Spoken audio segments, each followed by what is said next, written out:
Everyone. I would like to welcome you to the online orientation for new students of the Department of Mathematics and Statistics. My name is Mr. Asad Muhammad. I'm a lecturer in actuarial science in the Department of Mathematics and Statistics, and I will be your chairperson for today's orientation. First of all, I want to congratulate all of you new students, on your choice of the Department of Mathematics and Statistics for your undergraduate degree.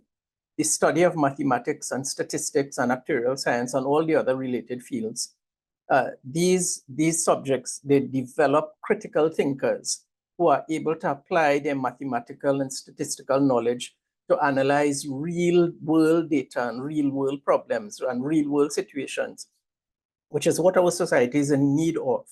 And a degree from this department, the Department of Mathematics and Statistics, it will open doors to career opportunities in many industries and disciplines. And I'll speak more about that as we go along in one of the presentations. So in today's sessions, you will view some presentations with important information about the department. And so I'd like you to pay attention when we are giving you this information.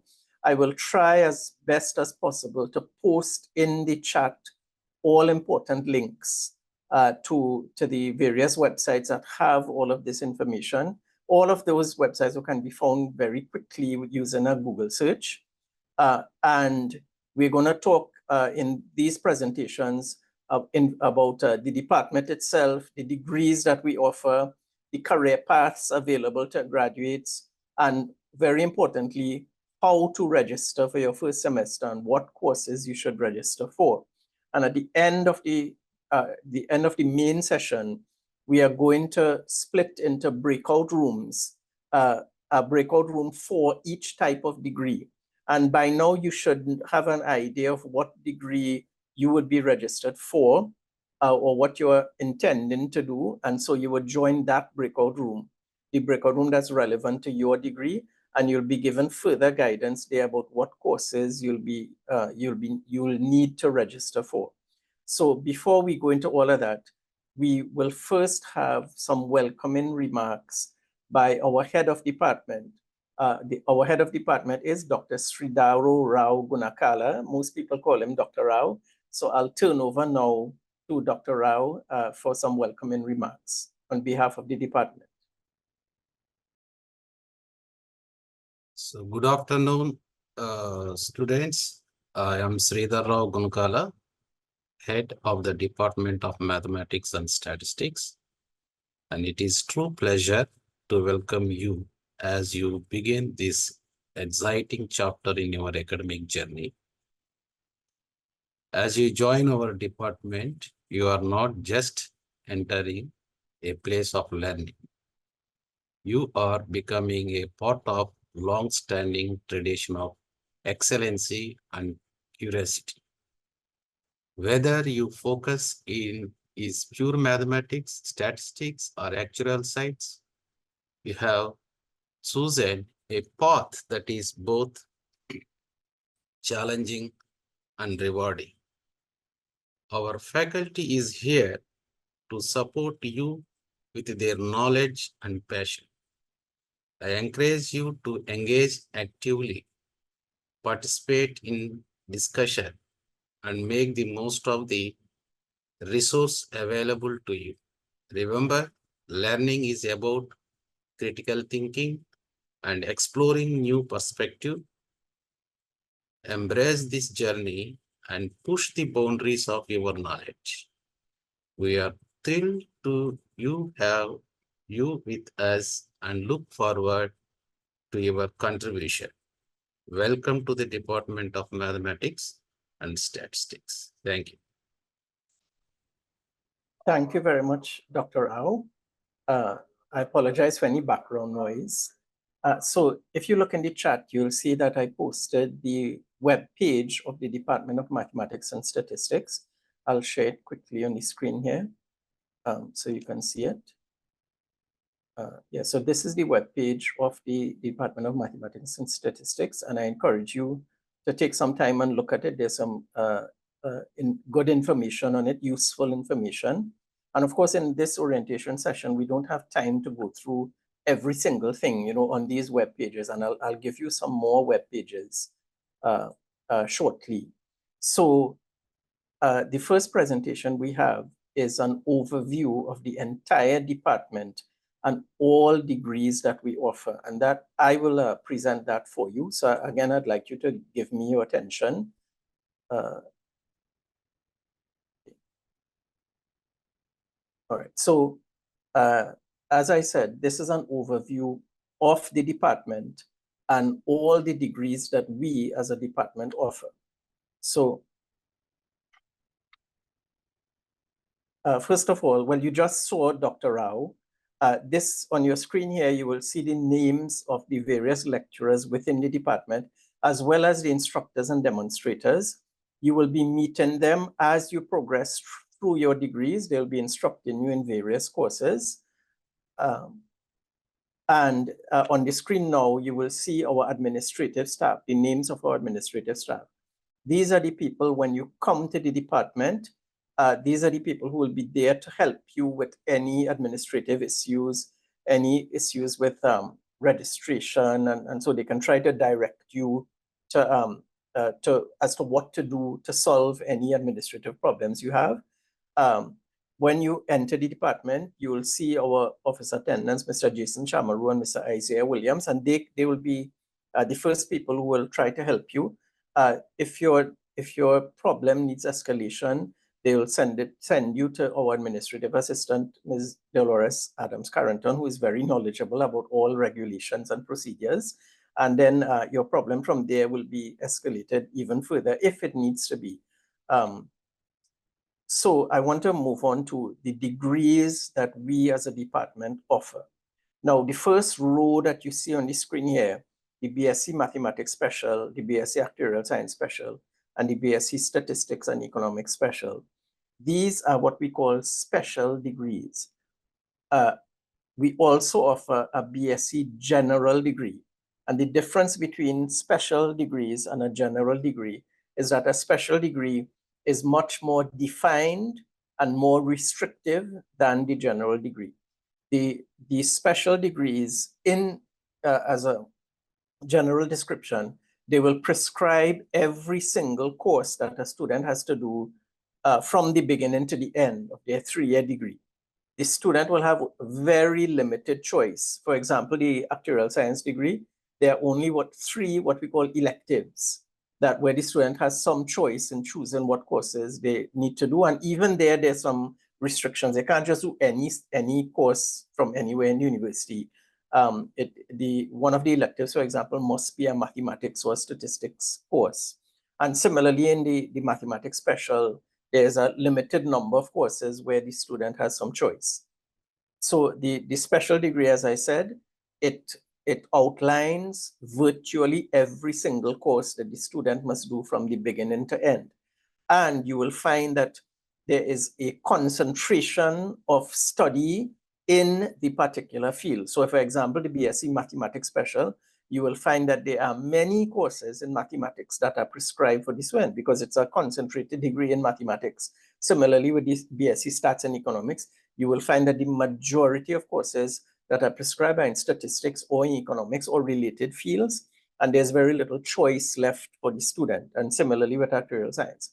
The second row of this screen tells you what you can do if you do a BSc General degree. A general degree offers the student more choice, but they do not become as specialized in the subject area as someone doing a special degree. So, for example, you can do a BSc General with a major in mathematics. And you may ask, well, what is the difference between the BSc Mathematics Special and the BSc General with a major in mathematics? The difference is that the major in mathematics does not require as many courses in mathematics as the Mathematics Special. The Mathematics Special is a more concentrated degree in mathematics. The major in mathematics requires what we say 30 advanced level credits in the subject area in mathematics. And that leaves the student with a lot of flexibility because the student has to complete 30 more credits to get their degree. And they can, for those 30 additional credits, they can do another major. And so you will find students doing a BSc General with a major in mathematics and a major in computer science, because the structure of the degree allows for that. You do 30 credits in mathematics and 30 credits in computer science, or you can do mathematics and physics. Another option is that you can do a major in mathematics and you pair it with a minor. A minor requires only 15 credits in the subject area. So you'd pair the major in mathematics, for example, with a minor in statistics, or a minor in computer science, or other minor in physics, and so on. There are other subjects that are offered within the faculty, other minors. You can also do a major in physics, for example, and a minor in mathematics. But most of you would be in this orientation are students of our department, students of Department of Mathematics and Statistics. So you'd be doing, for those of you in the BSc General, you'd be doing a major in mathematics. Note that you of course, you cannot combine a major in mathematics with a minor in mathematics, right? That is simply not allowed. It doesn't make any sense. You pair the major in mathematics with a minor in some other subject area. So just a review again, the first row are the special degrees, which are concentrated study in that subject area, mathematics or actuarial science or statistics and economics, and it leaves the student with very little flexibility. The second row tells you what you can do if you're doing a BSc General degree, that you can do a major in mathematics, which requires 30 credit, 30 advanced level credits, which is 10 courses, 10 second and third year courses. And you can pair that major with a major in another subject, major in computer science, a major in physics, or you can pair it with a minor in statistics, a minor in physics, a minor in computer science, and so on.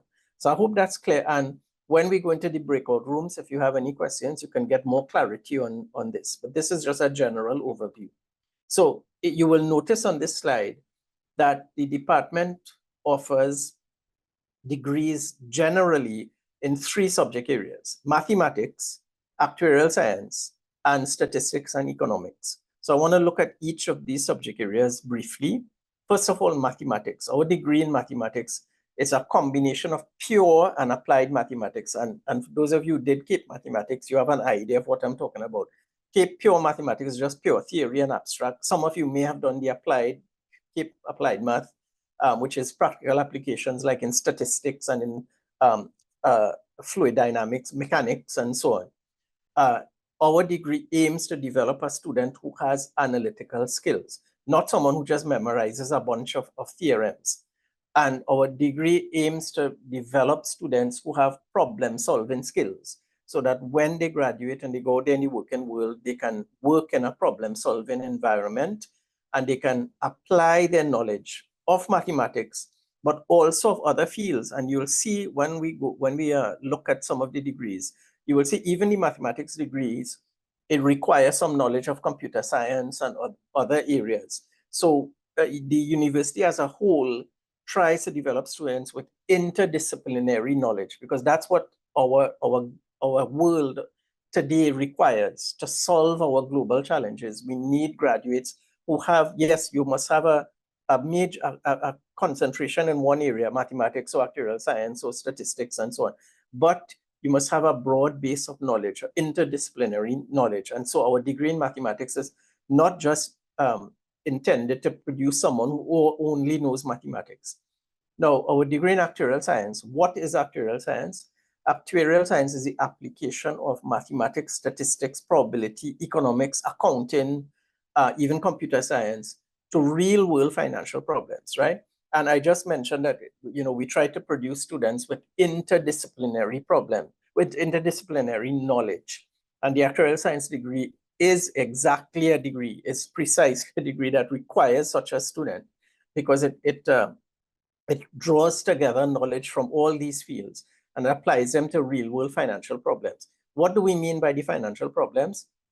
Primarily in actuarial science, we quantify the risk of financially adverse events. But that sounds very fancy. What does it mean? It means that you're applying probability and statistics to insurance problems. Financially adverse events are the events that you see there in the graphics. A fire that destroys your house, an earthquake, a death in the family, all of these events affect you financially. You can lose your house, you can lose your car. If the breadwinner in the family dies, then you have lost the source of income. What can protect against that? Well, insurance. Insurance can protect against that. And actuarial science is the study of the mathematics and probability statistics behind the field of insurance as well as pensions. But later on, I'll talk more about actuarial science, that it's much more than just insurance. Our graduates find employment in many different areas, not just in the insurance and pensions industries.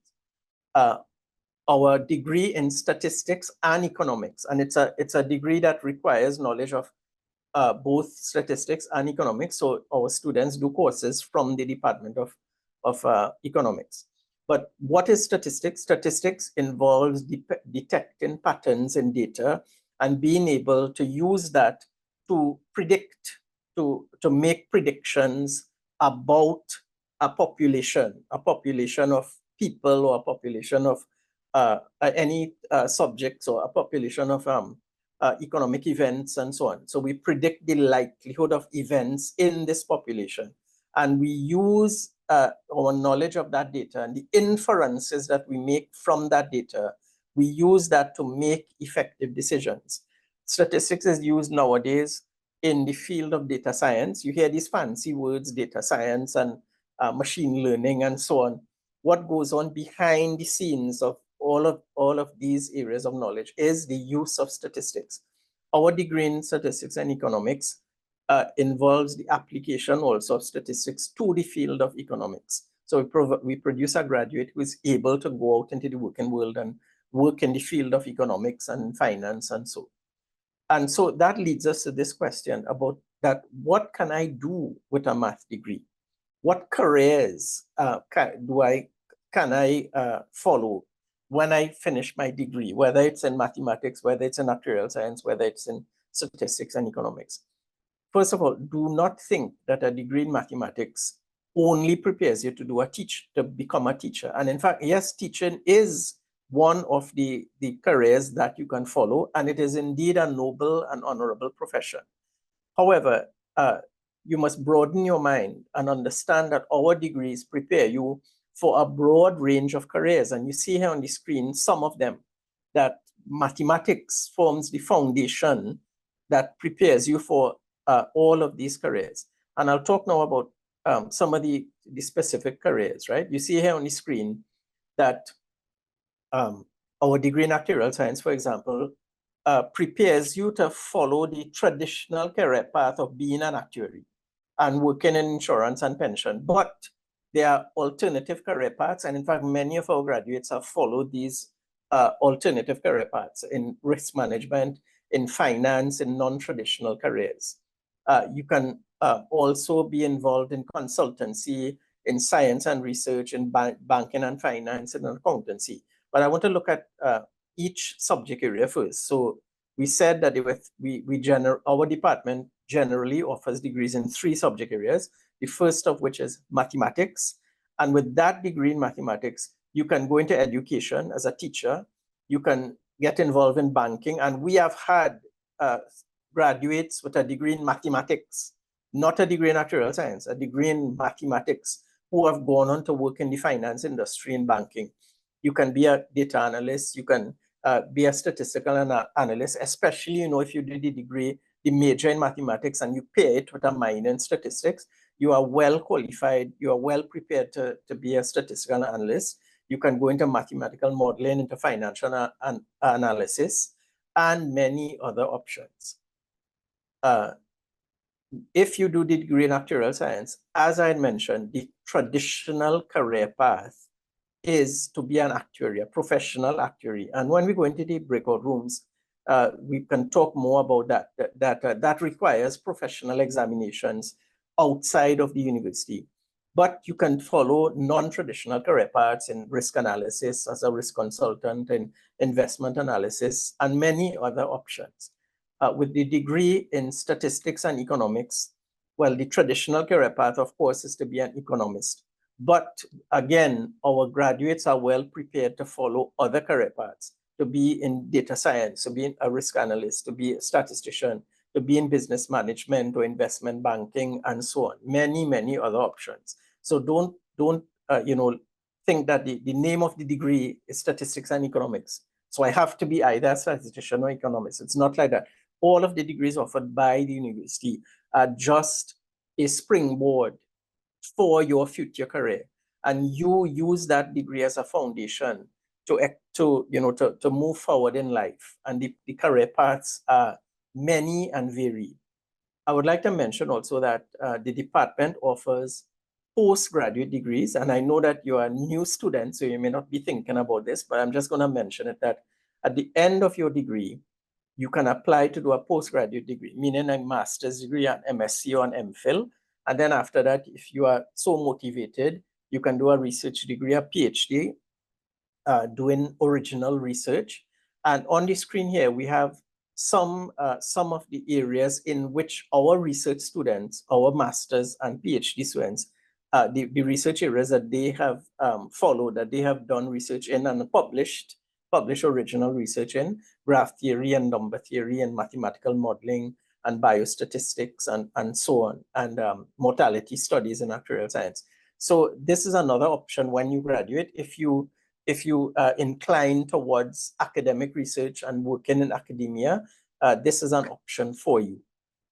So as an overall summary of what we in the department do, we are trying to develop graduates who are critical thinkers, who can apply their knowledge, their mathematical and statistical knowledge, to analyze real-world data and real-world situations, who are able to combine analytical skills, business knowledge, understanding of human behavior, that interdisciplinary approach that I mentioned, to deal with the complex risks facing our society. We have to develop graduates who are able to solve problems. And that's the aim of these degrees. So our degrees, they are, as I said, a springboard, a vessel to infinite opportunities in many, many disciplines. It's a foundation for research in other areas. And in fact, we have had graduates of our degrees who have gone on to do research in finance or in physics. We have a graduate who right now is a postgraduate student in physics. We have, so our graduates can go on to research in other areas which are on the screen: medicine, chemistry, physics, biology, and so on. And also, I'd like to mention that, and we'll see some videos in a short while from these student societies. I'd like to mention that, life in UWI is not just studying and doing exams, but there's lots of opportunity for socializing. There are 2 student clubs, and you will find that there are many student clubs. There's an event called UWI Guild Fest, where you can go and meet all the different clubs on campus. There are clubs associated with various sporting activities and cultural activities and so on. But there are 2 clubs in particular that are associated with mathematics, with the Department of Mathematics. And of course, they are open to students outside of our department, but they are mostly made up of students from our department. The first of which is the St. Augustine UWI Mathematics Society, SUMS. This is they use an Instagram page. They don't use Facebook anymore. They use an Instagram page to communicate with their members, and I encourage you to look at it and consider joining them. And they don't just meet to solve problems. That's not what they're about. They have very interesting events and social events and some events where they look into career paths and so on. So I will post that Instagram link in the chat after this presentation. So that's the first of the 2 student societies that some of you may be interested in, the Mathematics Society. The second is the Actuarial Science Club. And again, it is open to all students. It's not just Actuarial Science students, so you can join the Actuarial Science Club, and we'll see a presentation from them shortly. They use their Facebook page, that's active, and an Instagram page. And again, I'll post these links in the chat. And I encourage you to join them. They organize social activities, what you call a brain cooler, which is just a lime in our vernacular. and getting together and so on. But they also organize events that are useful for students who are seeking career guidance. So they have had professional actuaries come into the campus and give career guidance and give an address or a presentation about the actuarial career and so on. So they organize some very interesting activities, and you can explore their Instagram page. I'll post the links in the group.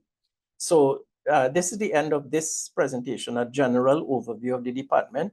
I want to thank you for your time and attention.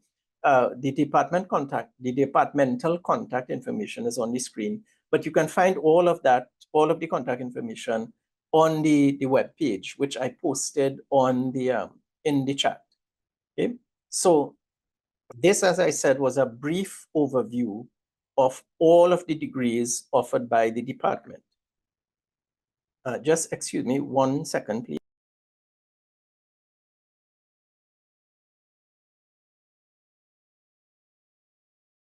So after that overview of all the degrees, we want to look at each degree in more detail. So I'm going to share my screen again with another presentation. Okay, this presentation shows you what courses you'll be expected to do in your first year as a new student. So we're going to look at each degree in turn.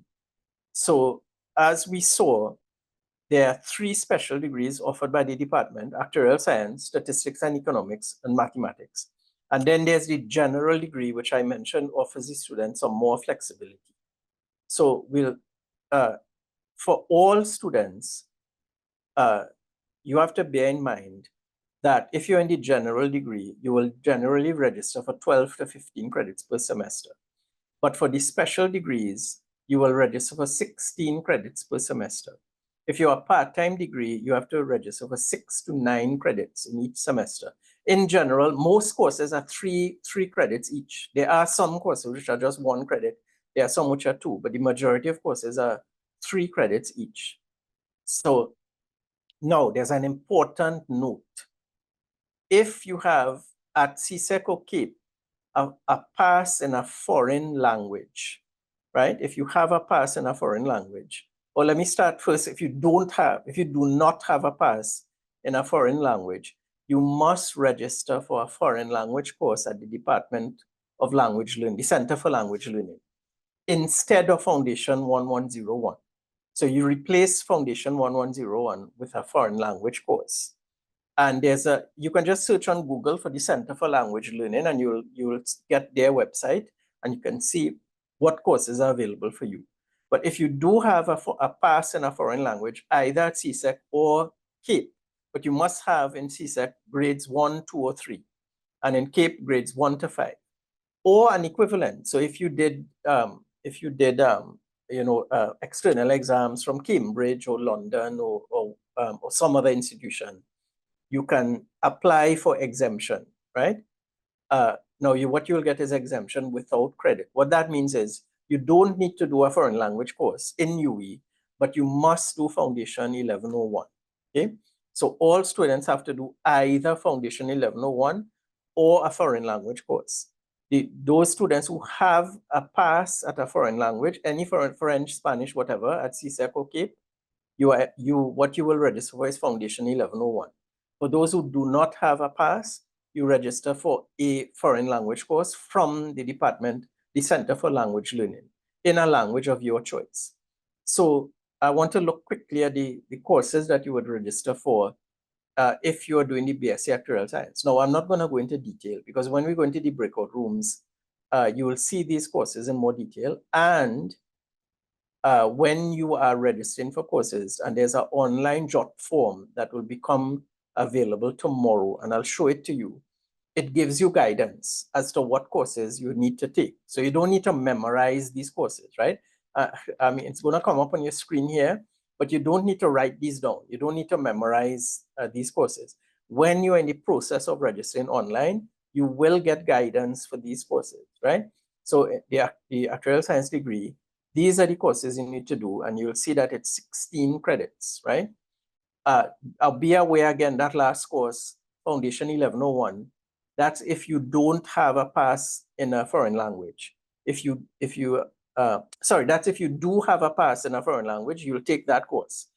If you don't have a pass in a foreign language, you replace that with a foreign language, right? And you can see here that we require you to, in actuarial science, to know something about economics, to know something about computer programming. You see those courses here, to know something about Excel and how to program in Excel and so.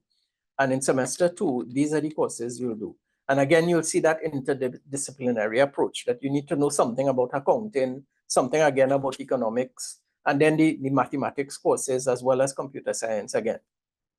For the degree in statistics and economics, in the first semester, these are the courses you'll be doing. Again, because it's stats and econ, you'll be required to know some economics, and then the usual mathematics courses, calculus and sets and number systems, also some computer programming, and again, Excel. You have to do 1 out of 2 courses, one either sociology or psychology, 1 out of the 2 of them. And so you'll be doing 6 courses, not 7, 6 courses in your first semester. And in the second semester, you'll be doing these courses, again, accounting as well as economics, and then the usual mathematics courses, as well as a foundation course, and you can choose which one you want to do. The degree in the mathematics special degree, these are the courses that are required. And you can see again that we have this interdisciplinary approach. So you're not just required to do math courses, you also need to do a computer programming course and a mathematical software course in Excel. You will see the last course, an elective. What is that? That is a first year course, and it can be in any subject. You can do a physics course, you can do biology, you can do even a course that is outside of our faculty.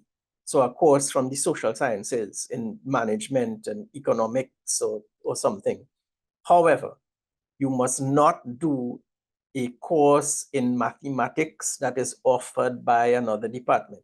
So you will see, for example, if in the Department of Economics, there's a mathematics for economics course that may be offered for a first year mathematics for economics course, which is very easy. It's like CSEC level or so, right? You will not receive credit for that, because to enter our department, you must have had CSEC math and you must have had pure math, right? So you cannot get credit for something that you have already studied. So please, any course that from outside of our department, you will also find mathematics from the general sciences, right? In the faculty booklet, if you look, you'll find many mathematics courses that are offered by other departments and by other faculties. You must not take these courses without consulting our department first. You have to consult with our department to find out, will you get credit for these courses? So as a general rule, be very careful about any mathematics or statistics course that is offered from other departments or other faculties, okay?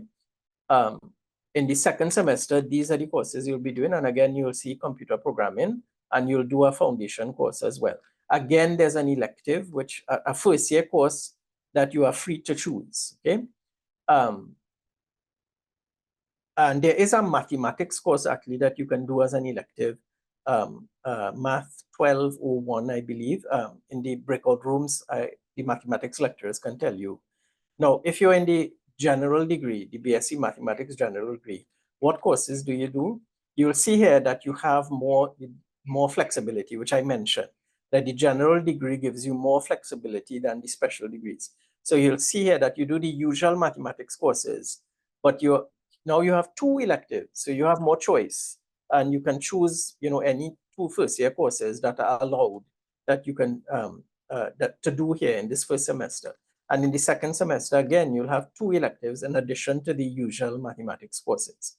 I had mentioned that you can do a BSc general degree and choose 2 majors to pair together. The popular combinations are mathematics and computer science or mathematics and physics. There are other combinations. I mean, you can try mathematics and chemistry, there's no problem, right?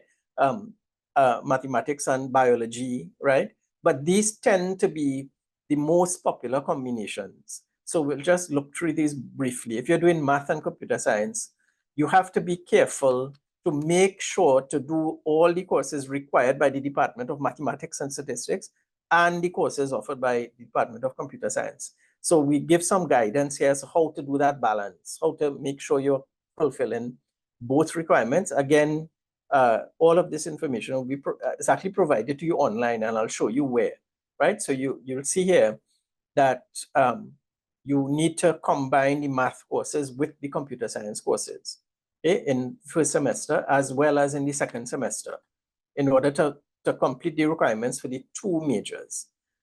Another popular combination is mathematics and physics, and you'll see again that what you need to do is make sure you are completing the requirements for the math courses, which are the first three, and then the physics courses, which follow, which are the next two in first semester, and then in second semester again. Again, you'll see this balance of math and physics courses. I'm not going into detail, and as I said, you don't need to write this down. All of this information is available to you online, and I'll show you where later on in the presentation, right? This is just some additional information that part-time students should register for 6 to 9 credits. The required foundation courses are the 3 that you see on the screen. Remember again, the Foundation 1101, if you do not have a foreign language pass at CSEC or CAPE, you replace that by a foreign language, okay? The electives, I said, you can generally choose them from anywhere in university, but look at the last note there, I mentioned that.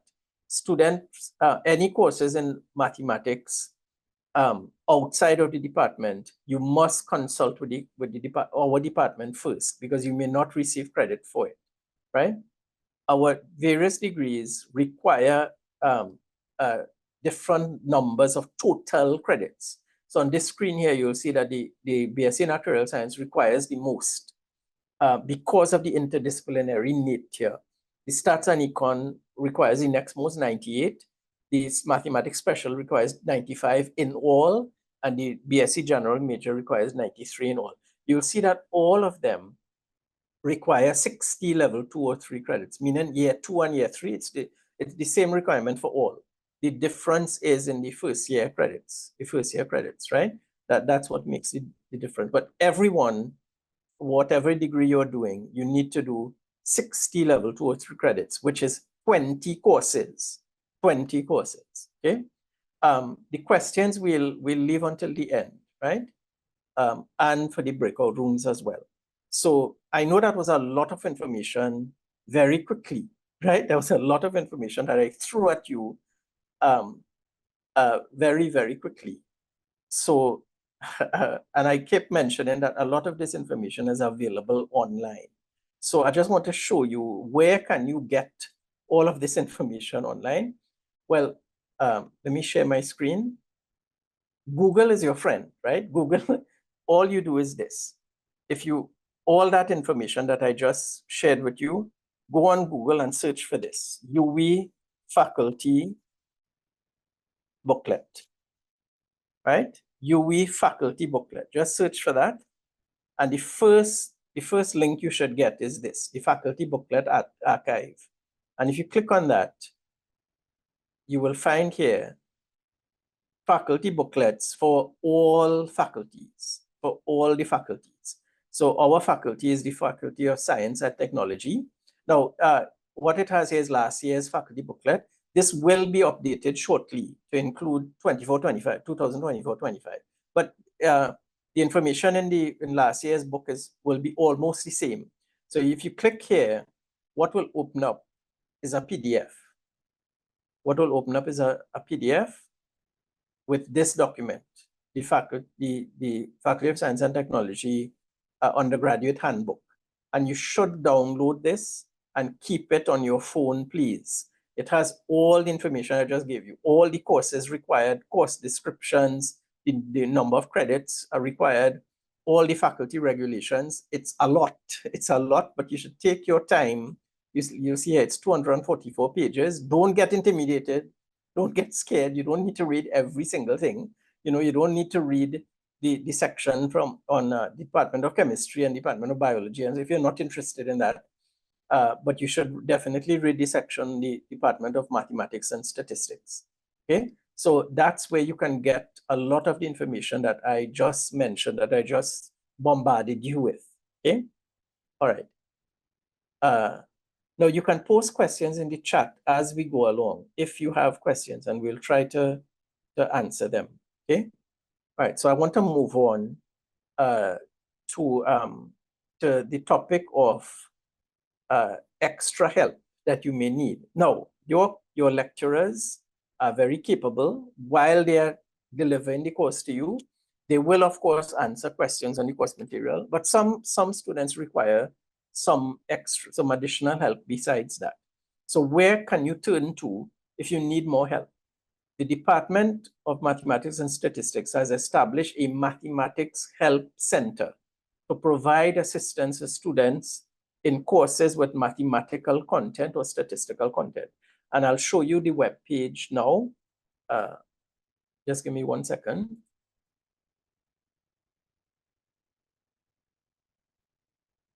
Right, so I'll share my screen now. Okay, so this is the web page of the Math Help Center, and you can easily find it on Google. Again, I'll try to post the link in the chat. Again, on Google, just search for Department of Mathematics and Statistics, Mathematics Help Center or Math Help Center. And you can find the information here. It's an office that you can find on the same floor that the Department of Mathematics and Statistics is on. And when you go there during the office hours, right? And on the web page, it'll tell you the office hours. When you go there, there will be tutors who are usually postgraduate students who will be assigned to various subject areas, mathematics or statistics or actuarial science. And they can provide you with additional help that you may require in your courses. However, be aware that the Mathematics Help Center is not meant to teach you the course. So it is your responsibility to go to the lectures, to pay attention, to engage with the material, to take proper notes and so on. If you go to the Math Help Center and say, well, I missed 5 lectures, can you please teach me the material? They will tell you no, right? That is not their job. Also, their job is not to solve problems on your assignments. They will not do your homework for you. They will not do any assignment that is given to you by the lecturer. They will not do it for you. Okay, so you will see here, right? If you want help with a question on an assignment, you have to attempt it first. And you must bring your attempt for the question, and they will provide you with some clarification. If you want clarification on course material, you must bring your notes and show that you went to the lecture and you took these notes, but what is it? And then you seek clarification on what you did not understand, right? Tutors will not proofread or do assignments for students, right? As I mentioned. If you graduate students, but that's not for you, right? We also have a statistical consulting unit, but that's for graduate students. So please, the Math Help Center is available for you. And we have had many students who have gone to the Math Help Center and their grades have improved.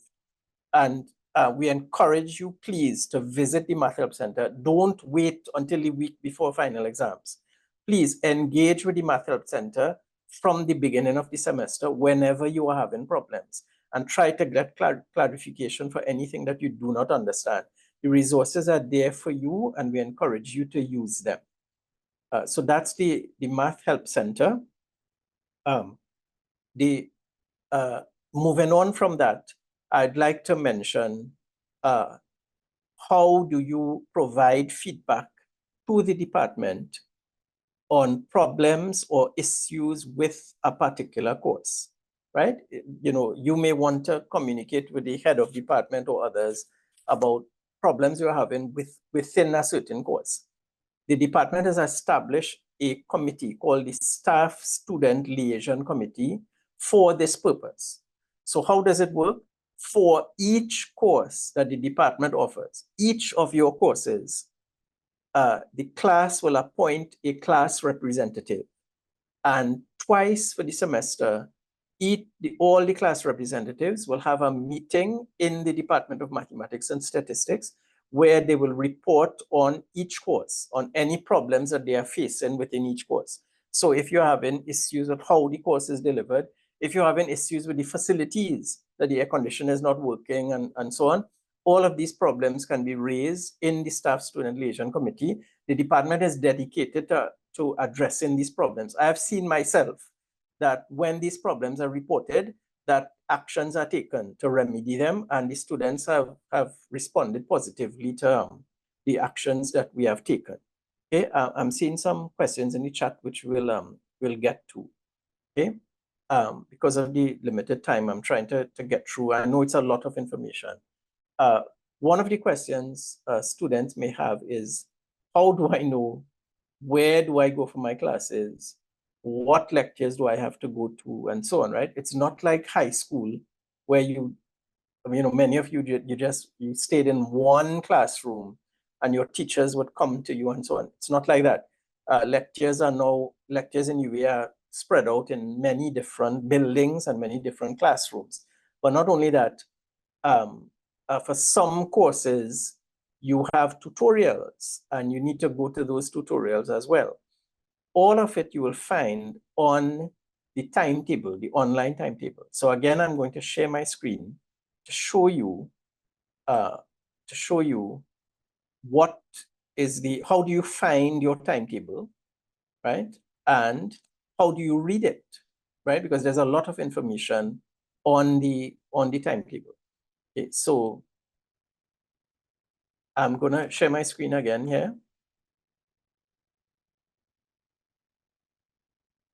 All right, so again, Google is your friend. So if you want to find your timetable, just search for UWI timetable. Just search for that. And the first link that should come up is this one here. Now make sure you have the correct semester and the correct year, right? So it says semester 1, 2024-25, and that is in fact the correct year and the correct semester. So I'll click on that. And when I click on that, I know it's very small. Let me try to make it bigger.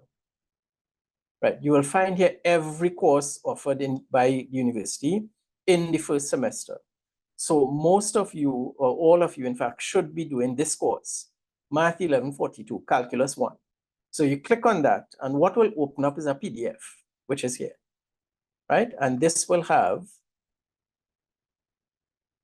all your classes for this course, right? Let me make it smaller so it will fit on the screen. Okay, but when you see it here, I mean, it's quite confusing. You're seeing here a lecture with G1, and then another lecture with G2, and then a tutorial with G2T1. What does that mean, right? And then G3 and so on. Okay, so your first year mathematics courses, Math 1142 and Math 1152. These courses have lectures and tutorials. And because the class size is so large, the class is divided into groups. So this course, Math 1142, you will see here there are 3 groups, Group 1, Group 2, Group 3. You will be informed about which group you have been assigned to. Okay? In your personal timetable, when you, on the student portal, which you will get familiar with, right? Where you will see your personal timetable, you will see what group you are assigned to. The group assignment should be completed within the first week of lectures, okay? So suppose you were in Group 1, suppose you are assigned to Group 1, what does it mean? It means you must attend every lecture that you see here. Lecture, that is Group 1. What is a lecture? A lecture is what the lecturer stands at the front and the traditional teaching, yes? So there's a lecture here for Group 1, so you must go to that. There's another lecture here for Group 1, and you must go to that, okay? So you'll go to 2 hours of lectures in the week. If you were assigned to Group 2, you make sure to go to your lecture for Group 2, okay? So there's a lecture for Group 2, there's another lecture for Group 2. If you are assigned to Group 3, there's this double lecture, same 2 hours, but just consecutive hours here, Group 3. But what is this T1 and so on? Okay, so as I said, this course has both lectures and tutorials. A tutorial is where the class is divided even further into smaller groups, and the tutor will be helping you with additional aspects of the course, mostly problem solving, right? And each course, they organize it differently. You will see in this course that maybe they'll give you an assignment and then the tutor will be providing guidance, or the tutor will be giving you a problem set to help you implement what you learned in the lectures in the tutorial, and students will contribute their solutions and so on, okay? Now, so if you're in group 1, if you're assigned to group 1, you'll see here there's a tutorial, G1T1. But then there's another one here, G1T2, okay? And then there's a third one, G1T3. Does it mean you have to go to all 3? No, you must go to one tutorial for the week. You must go for one tutorial for your group. So if you're in group 1, you can go to this one, or you can go to this one that I'm highlighting, G1T2, or you can go to G1T3.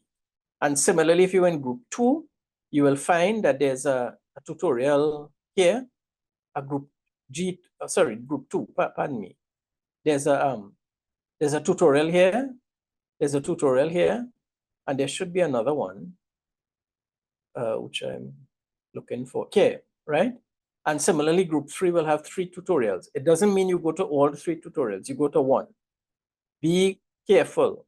You must go to all lectures.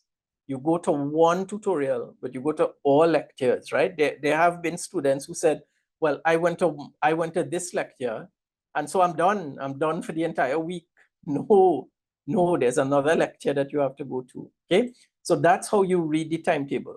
You have to know what group you're assigned to, and then look for the lectures assigned to that group, and also look for the tutorials, and go to one tutorial per week. As I said, the group assignments should be done the first week.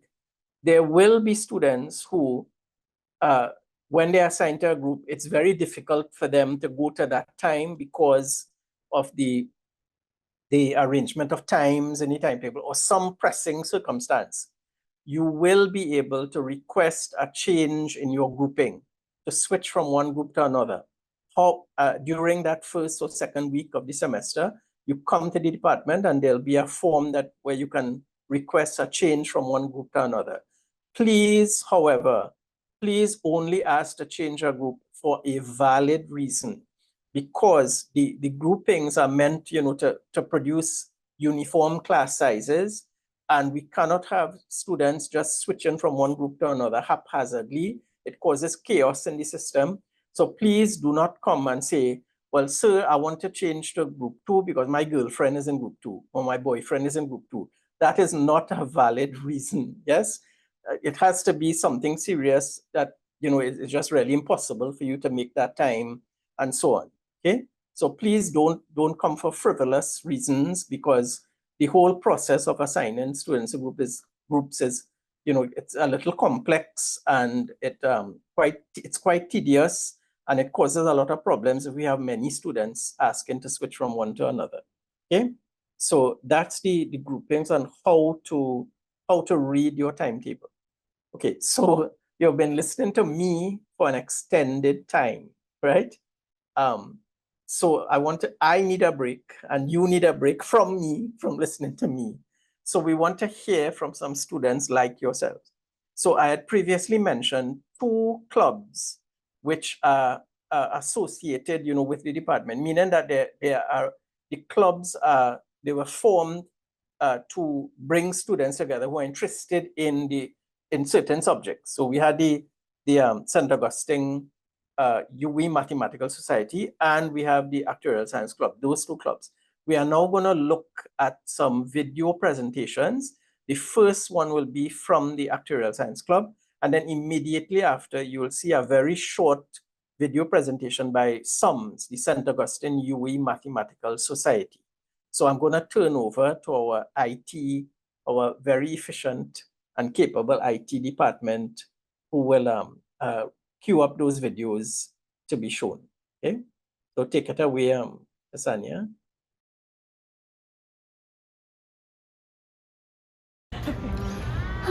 Being a year one outside student is so hard. My classes make no sense and this campus is a maze. Where even is Engineering 12? I wish there was a club that could provide me with information and simultaneously enhance my student experience. Hey, why don't you join the actual science club? Don't let the name fool you. All students are welcome to join. The Axi Club is not only for Axi students. It's for everyone. We host seminars with a range of professionals to enhance your knowledge and skills. But not only that boring stuff, we organize beach dives, hikes, road trips to our well-deserved break club. The journey now starts. Joining this club is your first step towards passing your actuarial science exams. But Sashi, how do they join? Joining is easy. Visit us at these events.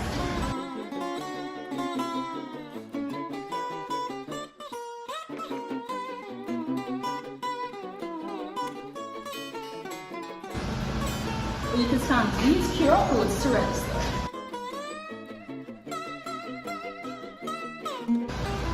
We hope to see you soon. Thanks so much for the information, guys. I'm in.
Okay, thank you very much, Sanya, for those two presentations. Okay, so I want to speak briefly about your journey through the university. Of course, for all of our students, we hope that they will have an easy, smooth journey and they will be successful in their academic pursuits. However, it's a reality of life that some students will encounter problems in their personal lives, problems at home, problems with balancing their time for study, and some of them may be working part-time and they have other interests and so on. And they may encounter problems in their interpersonal relationships and so on. And then, some students, they experience a lot of stress while they're studying for their undergraduate degree. Some students may develop medical problems, or if you may already have some medical problems, some students may have anxiety problems and so on. What do you do when you have problems like these? Problems that are not direct, they are not connected with the course. If you have problems with the course, you go to the Mathematics Help Center, you go to your lecturer and so on. But what if you're having problems with your personal life? You are not alone. The university does not abandon you to solve these problems on your own. The university has resources to help you if you are experiencing these problems. And I'm going to, again, share my screen and show you where you can find these resources. Okay, so on your screen, you'll see, just excuse me one.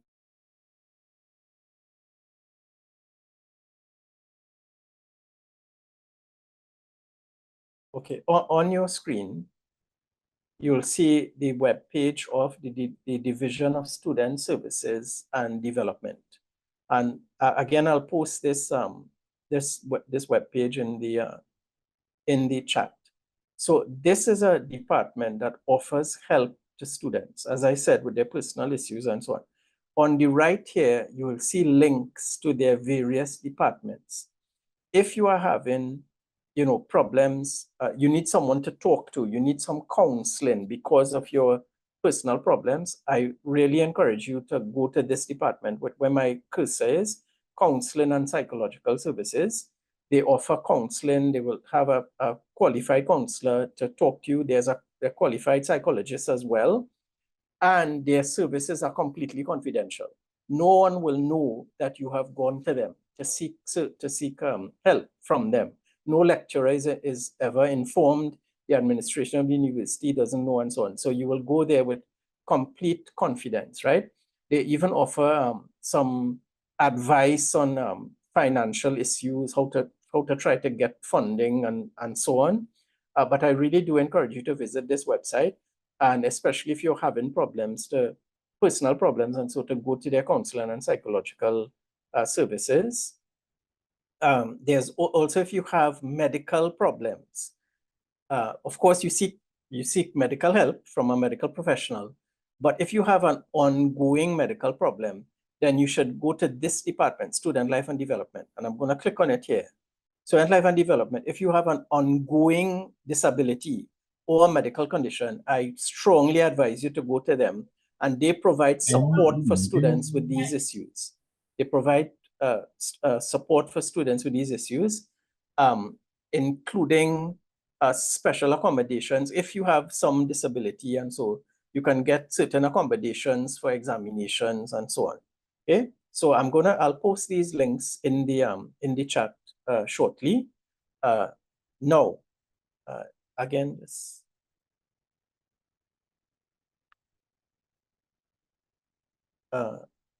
Right now, what we're going to do is go into the breakout rooms, but not right now, because we need to talk about how do you register for your first year courses and what courses you should be doing. Okay, so I'll show you now where you can find all of that online. Okay. Again, let me share my screen. Right. So where can you find all the information as a first year student? So how to register, what courses to do? You go to the Faculty of Science and Technology webpage. Okay. And again, on Google, just search for it. Okay. And if you go here under Students Corner, click on this, New Undergraduate Students. New undergraduate students, and it'll take you to this page, right? New FST students. On this page, you will find a lot of useful information. We don't have time to go through all of them, but please, for example, here on where my cursor is, the new undergraduate student checklist, it tells you what you need to do to register as a student, all the steps you need to do. Okay, so take your time and go through that. You can find here academic advice and guides. What is that? That's if you are doing, for example, a special degree, click here and it'll tell you the courses that you need to do for your special degree. I remember I told you when I was presenting all the courses that you need to do, I said, don't write it down because it's all available online. Well, this is where it's available online, right? For what courses you need to do, if you're doing the BSc General with a major in mathematics, you'll find it here. Right, it'll open up a PDF, which I just opened, and you just search for your degree. Right, I know it's quite small, but see here the BSc in mathematics, the BSc in mathematics here, right, and it'll tell you what courses you need to do. So all of it is available online, right? Again, you just need to use Google. Google is your friend, and you can find all of this, right? Now, what's very important on this page too is this. All new students must fill out this form.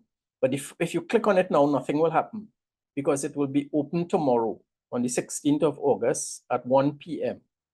But I want to show you what it will look like, right? So I have a sample form where I will show you what you need to do in this online academic advising form.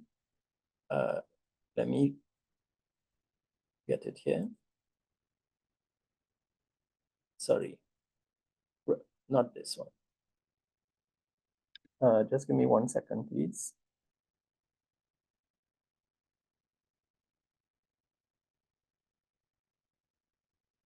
Right. Okay. So when you click, when that academic advising form becomes available tomorrow, this is what you'll see. Now you're seeing here staff only. That's because It's a sample form that was provided to me, okay? It's just a test form. You will get the real form, all right? So when you go into this form, you put in your name, and I'm just gonna put John Smith here, right? You put your email and your phone number. Now your student ID, on your acceptance letter, you will be assigned a student ID. Here, of course, there's a sample, and you should memorize that student ID. Okay, so here you have to upload your CSEC results.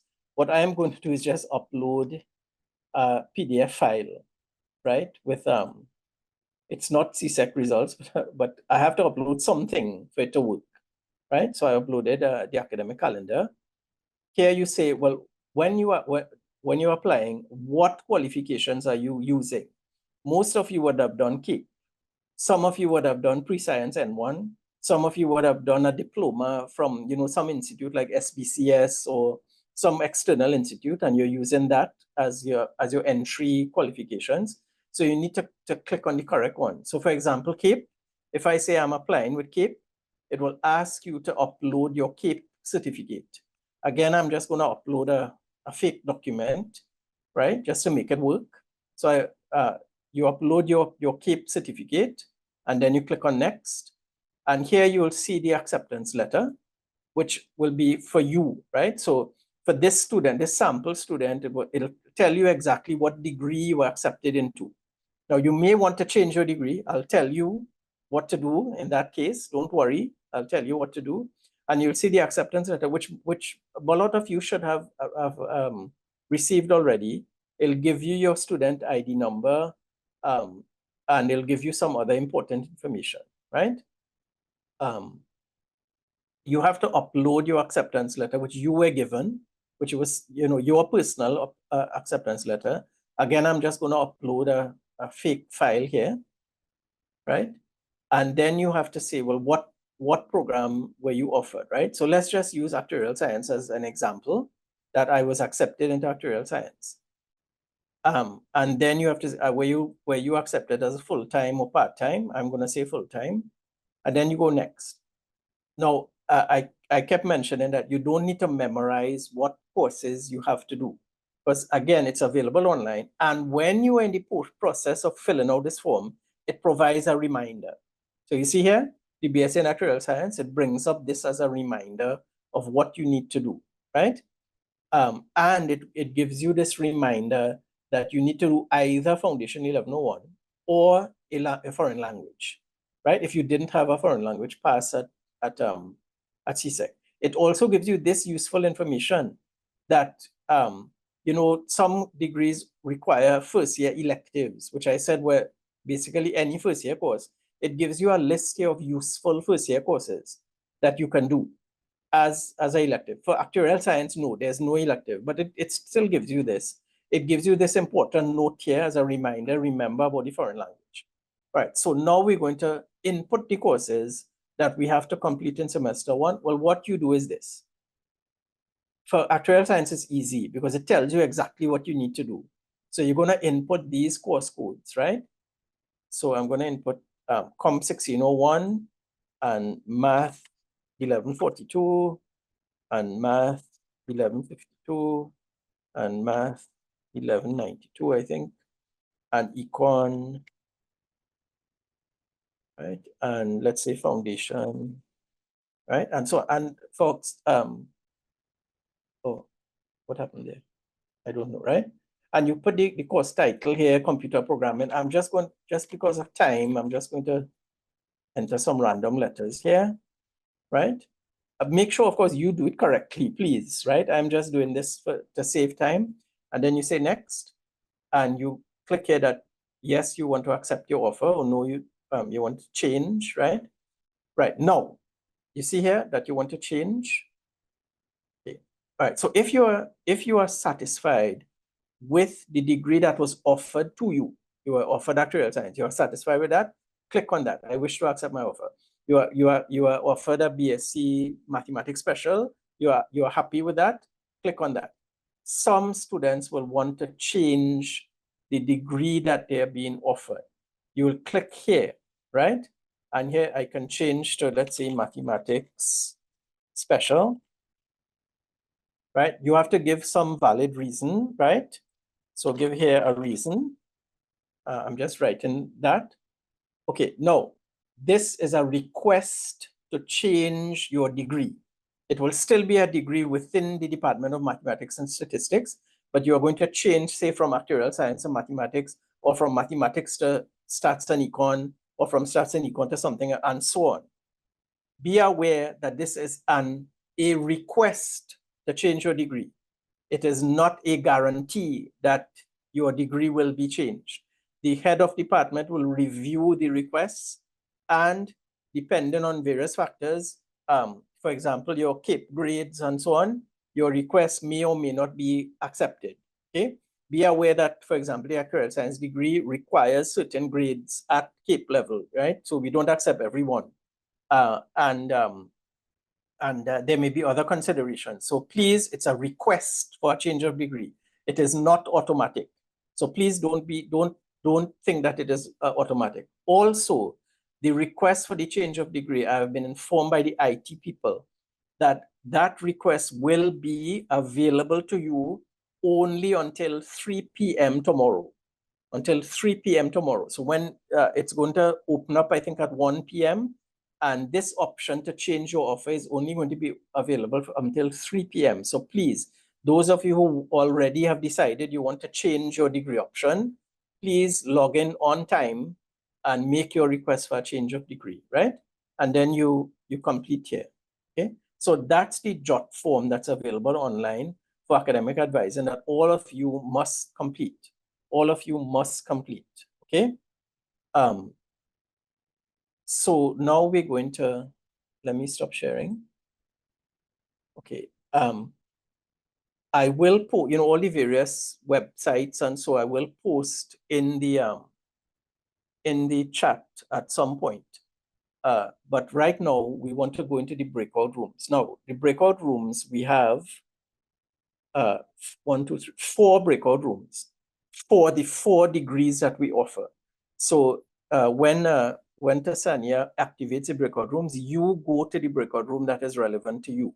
So we'll have a breakout room for the BSc Mathematics Special, and you'll in that room you will meet our lecturers, Dr. Daga and Ms. Sonran. We have a room for the BSc Mathematics General. So please look at your acceptance letter and see which degree you were offered, the Mathematics Special or the Mathematics General. The Mathematics General room, you will meet Dr. David Tweedle and Dr. Alana Sanka. We have a room for the BSc Statistics and Economics Special degree, and there you will meet Ms. Ria Alexander and Dr. Karim Rahman. And the 4th breakout room will be for the Actuarial Science degree, the BSc in Actuarial Science, where I will be taking that room, okay? So I'll turn over now to Sanya to set up the breakout rooms, please. And we can all go to the breakout rooms, okay? Good afternoon, students. Welcome back to the main room. In the chat, I posted a link to the Division of Student Services and Development. That's the division that will help you if you need counseling and if you need help with time management and so on. They provide guidance for time management and so on, right? I had forgotten to mention, all their services are free. All their services are free. There's no cost attached, and their services are confidential. No one will know that you go there. So if you have a medical problem or disability, all of that is kept confidential, and the accommodations that they provide and so on are all free of charge, right? So please, they have been paid by UE to do this work for you, so utilize it, okay? No, I had mentioned that tomorrow, that academic advising form, it will allow you to request a change in your degree option up to 3 p.m., right?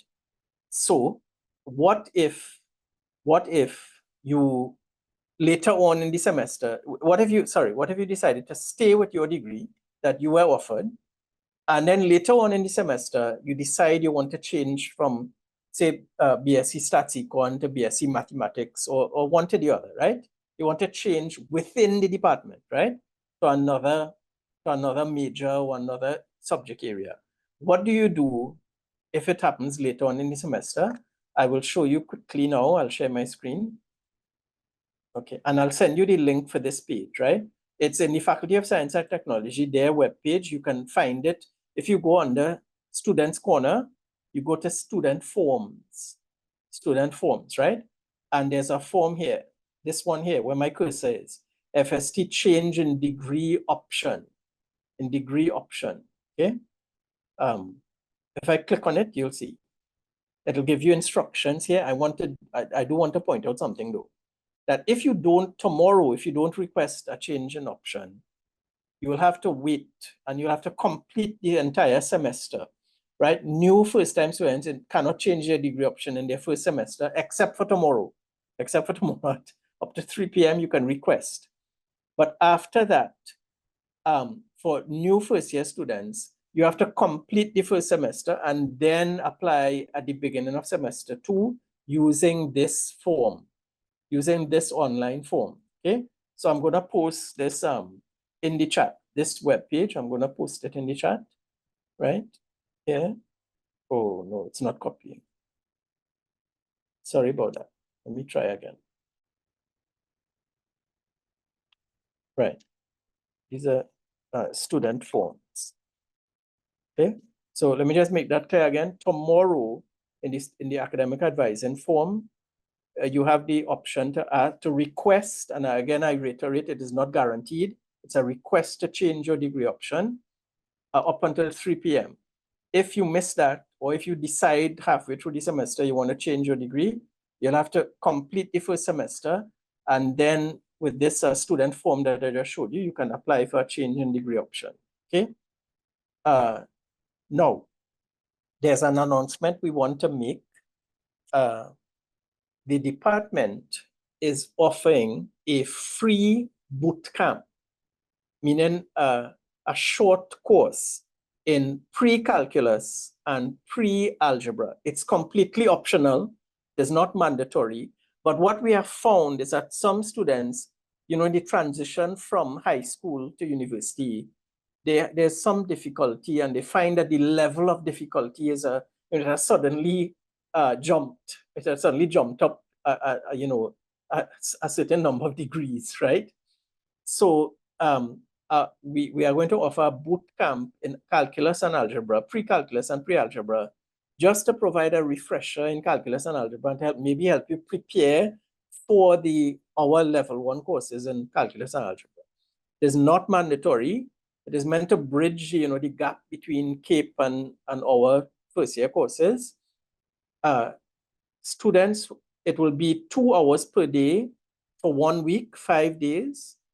But the dates are still to be decided. The dates of the classes are still to be decided. It will be based on whether we get enough students or not. If you are interested, please send your name, and in the chat, look for, send a direct message to Ms. Ria Alexander, right? And you'll see her in the list of attendees. Also, Dr. Alana Sankar, right? And you can also email them directly. Their email should be on the departmental website. But also Ms. Ria Alexander and Dr. Alana, if any student message you directly now, maybe you can give them your email. And just look out for when you come to the first week of classes and so on, again, more information may be given to you, right? So look out for any announcements about this bootcamp, okay? All right, so we're gonna end shortly. I would like to thank all the breakout room participants, who handled each of the breakout rooms for the BSc Mathematics, Dr. Daga and Ms. Sonron, for the BSc Mathematics, Dr. Tweedle and Dr. Alana Sankar, for the Stats and Econ group, Dr. Rahman and Ms. Ria Alexander, and for and I would also like to thank our administrative assistant, Ms. Dolores Adams-Carrington, and all those from the department who assisted in preparing this orientation session and who assisted me. I know I did all the talking, but I'll tell you all the work behind the scene. All I do is just talk. All I do is just present, right?